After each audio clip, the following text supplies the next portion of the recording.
Bab 959. Baik-baik saja. Boom. Lesikin merasa seperti disambar petir setelah mendengar ucapan polisi wanita, tubuhnya lemas dan langsung pingsan. Yumikin segera menahan Lesikin agar tidak terjatuh ke tanah. Yumikin berusaha menahan air mata. Ia menatap polisi wanita dengan gemetar, "Kamu bilang, orang dan mobil di foto ada di bawah reruntuhan setinggi 4 hingga 5 meter ini. Kamu yakin, orang di bawah reruntuhan ini adalah pria di foto?" Tanya dia gemetaran. Polisi wanita mengangguk. Dia membuka video di ponselnya dan pemandangan dalam video ada di tempat ini. Yumikin melihat dengan mata kepala sendiri, mobil yang sedang berjalan tiba-tiba berhenti di pinggir jalan. Kemudian, truk besar tiba-tiba melaju dengan cepat dan menabrak Bentley dengan keras. Bentley itu terbang tinggi dan menabrak tebing. Kemudian, suara gemuruh bebatuan berguling dari puncak gunung, menimbun orang dan mobil di bawah tumpukan puing-puing ini. "Tidak!" teriak Yumikin histeris dan air matanya sudah memenuhi wajahnya. "Tidak, ini tidak mungkin. Aku tidak percaya, ini tidak nyata. Dia adalah kakak iparku yang tak terkalahkan, belum pernah ada orang yang bisa menyakiti dia. Dia begitu kuat, bagaimana mungkin dia mati di sini?" Ujar Yumikin menggelengkan kepalanya dengan tidak percaya sambil menangis. "Aku urut berduka," ujar polisi wanita dengan simpati. Dari kedua wanita ini, yang satu langsung pingsan setelah mendengar kabar itu, dan satu lagi sangat emosional, terlihat jelas bahwa keduanya adalah keluarga dekat Jerry Yang. Berita tentang insiden Jerry Yang dengan cepat menyebar ke seluruh kota Yan. Ada orang yang bersemangat karena kejadian ini, ada pula yang bersedih. Di area Villa Dreamland, ketika Charles Ma mendengar kabar insiden Jerry Yang, dia seperti tersambar petir. Pada saat yang sama, aura kebencian meluap dari dalam dirinya. Dia menggertakkan gigi dan berkata, "Siapapun itu, jika berani melukai Kak Chen, aku pasti akan membunuhnya dengan tanganku sendiri."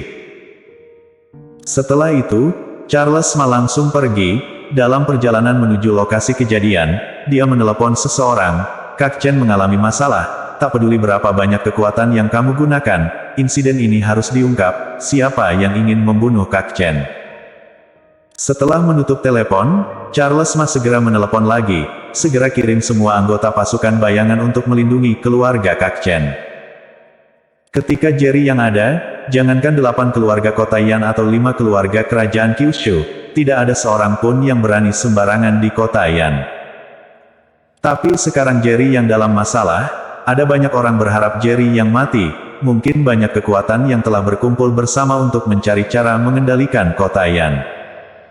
Sebelum Jerry yang aman, dia akan melakukan segala cara untuk melindungi semua orang yang pernah dilindunginya." Tidak salah, baginya, Jerry yang belum mati, mungkin hanya menderita luka serius. Dulu, di medan perang di perbatasan utara, Jerry yang pernah mengalami berbagai jenis bahaya. Sebagai saudara paling dekat Jerry Yang, dia lebih mengerti daripada siapapun. Di mata orang biasa, Jerry yang menderita luka begitu serius hanya akan berakhir dengan kematian, tetapi di mata Charles Ma, kecelakaan ini hanya dapat menyebabkan luka serius pada Jerry Yang dan belum cukup untuk membunuhnya. Pada saat yang sama, di dalam salah satu villa mewah keluarga Yuan, Denny Yuan duduk di sofa besar yang nyaman dengan cangkir di tangannya. Dia dengan lembut menggoyangkan cangkir dan tersenyum bahagia. Tidak terpikirkan, akhirnya ada hari ini, Jerry Yang, akhirnya kamu mati. Setelah itu, dia mengangkat cangkir tinggi dan langsung meminumnya. Di dalam rumah mewah keluarga Yuan, Geral Yuan sedang minum teh pagi. Entah kenapa matanya terus-menerus berkedut setelah bangun tidur. Dia gelisah dan merasa ada sesuatu yang besar akan terjadi. Krak. Saat pelayan mengisi gelasnya dengan air panas, cangkir teh porselen putih yang telah menemaninya selama puluhan tahun tiba-tiba pecah dan air teh yang panas segera menyembur. "Loh!" Pelayan tersebut langsung ketakutan. Dia segera berlutut dengan wajah penuh kecemasan. "Maaf, pemimpin keluarga, aku tidak sengaja, tolong ampuni aku." Geral Yuan mengernyitkan kening melihat cangkir porselen yang sudah hancur. Dia merasa sayang tetapi tidak marah. Dia dengan tenang berkata, berdirilah. Masalahnya ada pada cangkir, bukan kesalahanmu. Pemimpin keluarga, ada masalah besar. Begitu Geral Yuen selesai berbicara, seorang pria tua berpakaian tradisional segera masuk dengan tergesa-gesa. Pria itu adalah kepala rumah tangga keluarga Yuen, Terry Han, dan saat ini wajahnya tampak sangat murung. Jangan panik, ceritakanlah dengan perlahan, ujar Geral Yuen mengernyitkan kening, meskipun dia mengatakan jangan panik, namun hatinya masih sangat gelisah. Tuan muda, kecelakaan, ujar Terry Han menggertakkan gigi. Hanya Terry Han yang tahu betapa pentingnya Jerry Yang, putra angkat keluarga Yuen. Bagi Geral Yuen, Jerry Yang adalah tuan muda keluarga Yuen. Geral Yuen tiba-tiba berdiri setelah mendengar ucapan Terry Han. Dia meraih kerah Terry Han dengan marah dan bertanya dengan suara lantang, apa yang terjadi padanya. Terry Han segera mengeluarkan ponsel dan membuka sebuah berita, tuan muda mengalami kecelakaan mobil. Mobil dan orangnya tertimbun di bawah tumpukan batu setinggi 4 hingga 5 meter. Ujar dia dengan mata merah. Apa? Geral Yuen merasa darahnya berdesir saat melihat berita tersebut. Tubuhnya seakan disambar petir dan terduduk lunglai di kursi anyaman. Matanya memerah, Sandra Yang, ini semua salahku, aku tidak bisa melindungi anakmu. Di kota Yan, keluarga Sun. Baru kemarin, Yoru Sun memutuskan untuk mengikuti Jerry Yang, bahkan jika dia harus mati sekalipun. Setelah mendengar berita mengenai hilangnya Jerry Yang, ekspresi wajahnya tiba-tiba berubah. Apakah ini pertanda bahwa keluarga Sun akan punah? Dia memilih Jerry Yang dan secara aktif berselisih dengan keluarga kerajaan Cao. Pilihan ini mempertaruhkan seluruh keluarga Sun. Namun, hanya dalam 1 hari, sebelum dia mendapatkan perlindungan dari Jerry Yang, tiba-tiba mendapat kabar Jerry Yang kecelakaan. Pemimpin keluarga, Jerry Yang mengalami kecelakaan mobil yang begitu serius, bahkan mobil dan orangnya terkubur di bawah reruntuhan setinggi 4 hingga 5 meter, tubuhnya pasti hancur. Salah satu petinggi keluarga Sun berkata dengan khawatir, lalu bagaimana dengan keluarga Sun selanjutnya? Ziko Chao pasti tidak akan mengampuni kita. Aku akan menghubungi Ziko Chao, memohonnya untuk memberi keluarga Sun kesempatan kedua. Yoru Sun segera menelepon. Boom! Baru saja telepon terhubung, tiba-tiba terdengar ledakan di luar dan seorang pelayan dari keluarga Sun masuk dengan panik. Pemimpin keluarga, gawat, Ziko Chao datang dengan orang-orangnya, mereka ingin menghancurkan keluarga Sun kita. Ujar dia. Ekspresi Yoru Sun tiba-tiba berubah. Dia segera berlari keluar dan melihat puluhan master yang jauh lebih kuat melawan para penjaga keluarga Sun. Penjaga keluarga Sun sama sekali tak berdaya. Mereka hampir dihabisi dengan satu serangan. Tuan muda Chao, mohon tunjukkan belas kasihan. Yoru Sun segera maju dan berlutut, Tuan muda Chao, aku tahu aku salah, mohon beri keluarga Sun kesempatan terakhir, kami tidak akan mengkhianatimu lagi. Ziko Chao tersenyum melihat Yoru Sun, tapi kemarin kamu tidak mengatakan hal seperti itu.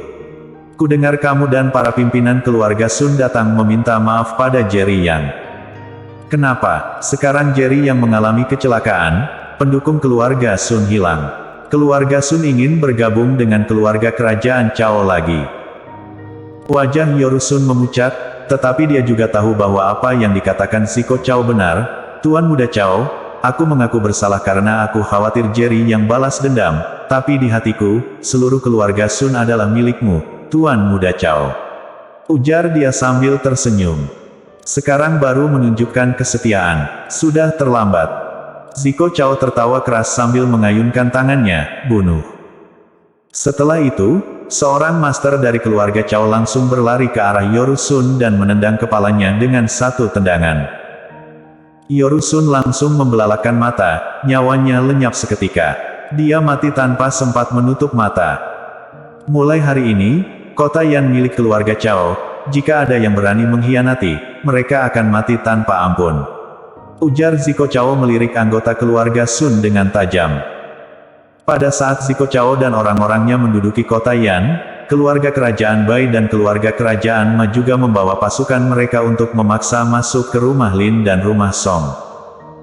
Bukan hanya keluarga kerajaan Bai dan keluarga kerajaan Ma, tetapi juga keluarga-keluarga elit dari masing-masing kota raja yang mengikuti mereka, memaksa masuk ke wilayah elit kota Yan. Untuk sesaat, dari 5 kota raja di Kyushu, kecuali kota raja Guan dan kota raja Sue, keluarga kerajaan dari 3 kota raja lainnya, bersama dengan keluarga-keluarga elit mereka, menduduki kota Yan. 8 keluarga kota yang tidak lagi ada, sepenuhnya menjadi kekuatan dari keluarga kerajaan besar. Pada saat yang sama, dalam radius 5 km dari lokasi kecelakaan Jerry Yang, wilayah perang kota Yan mengambil alih dan memblokir wilayah itu. Jenderal tertinggi wilayah perang kota Yan, Torodong, memimpin pasukan secara langsung. 2 ekskavator besar dan beberapa truk besar mengangkut puing-puing dengan ratusan pekerja bekerja bersama. Ekspresi Charles Ma sangat suram dan matanya menatap puing-puing itu dengan tajam. Bersambung.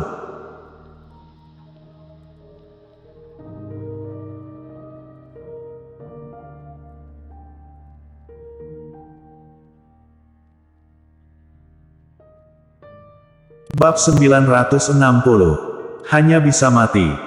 Jangan khawatir, dia master alam dewa. Luka sekecil ini tidak akan menyebabkan luka fatal. Melihat ekspresi khawatir Charles Ma, pemimpin tertinggi wilayah perang telah mengirim orang untuk menyelidikinya. Aku yakin tidak lama lagi, kita akan menemukan pelaku sebenarnya, ujar Torodong. Jika Kak Chen dalam bahaya, aku akan membunuh siapapun yang terlibat dalam kasus ini, ujar Charles Ma sangat marah. Hingga saat ini, belum ada yang menemukan siapa yang bertanggung jawab atas kejadian Jerry Yang. Torodong berkata dengan nada membunuh, kamu benar, siapapun yang terlibat dalam kasus ini harus dihukum mati. Seiring berjalannya waktu, Charles Ma tetap berjaga di tempat kejadian dan dia baru bisa tenang jika menyaksikan langsung. Sejak pagi hingga matahari hampir tenggelam, akhirnya mereka menemukan sebuah mobil. Mobil itu adalah Bentley milik Jerry Yang. Mobilnya ditemukan, teriak Torodong dengan antusias dan segera mendekatinya. Kecepatan Charles Ma sangat cepat, dalam sekejap dia berada di samping mobil Jerry Yang, Kak Chen. Teriak dia. Pada saat itu, seluruh tubuh Jerry yang penuh dengan darah dan terjepit di dalam mobil. Dia terlihat seperti mayat. Charles Ma belum pernah melihat Jerry yang seburuk ini, air matanya tak terbendung. Ia menahan kesedihannya dan membawa Jerry yang terluka parah keluar dari mobil. Viola Feng yang sudah siap untuk menyembuhkan juga berlari ke arah mereka. Ia segera mengambil sebuah pil hitam dari botol porselen dan memberikannya kepada Jerry Yang. Irene dan tim medis yang telah menunggu juga berlari mendekati Jerry yang untuk pemeriksaan. Tidak lama, beberapa ahli medis menyerah pada penyembuhan dan menggelengkan kepala dengan sedih. Maaf, kami sudah berusaha. Kalian bilang apa? Sudah berusaha. Apa maksud kalian dengan berusaha? Torodong marah dan berteriak pada tim medis, yang aku inginkan bukan usaha kalian, tetapi menyelamatkan nyawanya. Charles Ma juga berteriak, bagaimana mungkin ini terjadi? Dulu, di medan perang, Kak Chen mampu bertahan dari luka jauh lebih parah daripada ini, bagaimana mungkin dia tak bisa diselamatkan sekarang? Charles Ma, ujar Irene meneteskan air mata. Dia melihat Charles Ma yang marah dengan penuh kesedihan. Kak Chen sudah mati. Kak Chen sudah mati, teriak dia. Tidak. Charles Ma menggelengkan kepala dengan keras. Kak Ai, kamu berbohong padaku, kamu pasti berbohong. Kak Chen memiliki fisik yang sangat kuat, kamu tahu itu, dia begitu hebat, bagaimana mungkin ada orang yang bisa membunuhnya? Dulu, di medan perang perbatasan utara, dia selamat dari misil yang jatuh di sekitarnya, bahkan peluru tidak bisa melukainya, bagaimana bisa dia mati karena beberapa batu? Katakan padaku, Kak Chen masih hidup, dia masih hidup. Charles Ma sangat emosional sambil mengenang bagaimana Jerry yang selamat dari berbagai situasi berbahaya di medan perang perbatasan utara. Para tim medis di sekitar mereka, satu persatu, juga meneteskan air mata. Para master yang Torodong bawa dari wilayah perang, tahu betapa luar biasa Jerry yang sebagai pahlawan legendaris. Saat ini, Keyakinan mereka pada Jerry Yang, legenda mereka, telah sirna dan hati mereka penuh kesedihan. Kak Yang, aku tidak akan membiarkanmu mati. Tiba-tiba, terdengar suara tegas. Semua orang berpaling dan melihat Viola Feng mengeluarkan sekotak jarum dan segera menusukkan puluhan jarum perak ke berbagai titik di tubuh Jerry Yang. Nona, apa yang sedang kamu lakukan? Dia sudah mati, kamu merendahkan tubuh seorang pahlawan dengan tindakan seperti ini. Ujar seorang ahli tua berusaha menghentikan Viola Feng. Minggir. Charles Ma mendorong ahli tua itu dan tatapannya memancarkan penuh harapan. Ketika Charles Ma hampir mati karena luka berat di keluarga kerajaan Guan, dia diselamatkan oleh dokter ajaib. Viola Feng menerima warisan medis dari dokter ajaib dan bahkan bisa menyembuhkan Michelle yang dalam kondisi vegetatif. Jika dia mengatakan bisa menyelamatkan Jerry Yang, itu pasti bisa. Nona, kamu tidak boleh menghina tubuh pahlawan seperti ini, berhenti sekarang, dia sudah mati.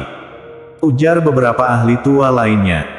Minta mereka semuanya pergi, ujar Charles Ma pada Toro Dong. Baik.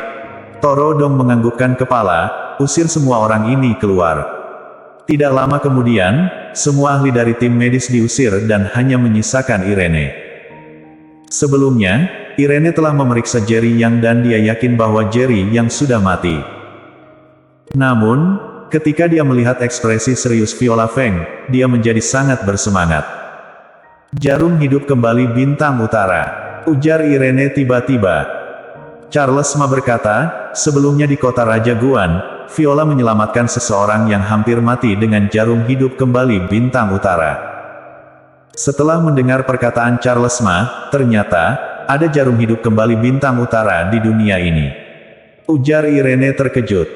Bahkan Irene terkejut, itu membuat Charles Ma menjadi semakin bersemangat, artinya Viola Feng benar-benar bisa menyelamatkan Jerry Yang. Tidak ada yang berbicara, semua orang melihat Viola Feng berusaha menyelamatkan Jerry Yang dengan segala upaya. Di dahinya bercucuran keringat, terlihat jelas teknik akupuntur ini sangat menguras tenaganya. Ada beberapa kali Viola Feng hampir tumbang, tapi dia mengeluarkan sebuah pil dan menelannya, kemudian melanjutkan pengobatan Jerry Yang. Boom! Tiba-tiba, beberapa hembusan kekuatan yang menakutkan menutupi seluruh lokasi kecelakaan.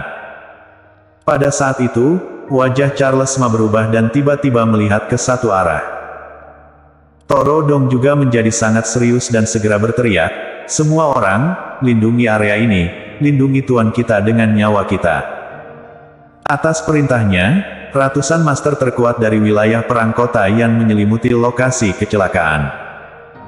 Wajah Charles Ma penuh dengan niat membunuh yang tak tergambarkan. Akhirnya, kalian tak bisa menunggu lagi, bukan? Ujar dia. Toro Dong melepaskan aura tempurnya, sepertinya ada seorang master setengah langkah ke alam dewa. Ujar dia. Wajah Charles Ma menjadi sangat serius. Tentu saja dia merasa ada banyak ahli datang, termasuk seorang ahli setengah langkah ke alam dewa. Para master wilayah perang terkejut saat mendengar bahwa ada master setengah langkah ke alam dewa datang. Kamu lindungi tuan kita, aku akan menghadapi mereka.